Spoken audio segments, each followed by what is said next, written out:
കടലയ്ക്ക് ഗളുതിയിലുണ്ടോ? ഈ നാട്ടിലെ നാടൻ പെണ്ണുങ്ങൾ ഗളുതിയിലുണ്ടോ? ഒപ്പനയും നല്ല കോൽക്കളി കഥകളി ഓട്ടം തുള്ളലും മാർഗം കളിയും. ഒപ്പനയും നല്ല കോൽക്കളി കഥകളി ഓട്ടം തുള്ളലും മാർഗം കളിയും.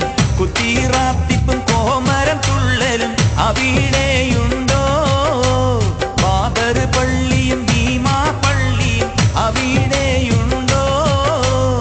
തിരുവാതിരയും തിരുവോണങ്ങളും അവിടെയുണ്ടോ?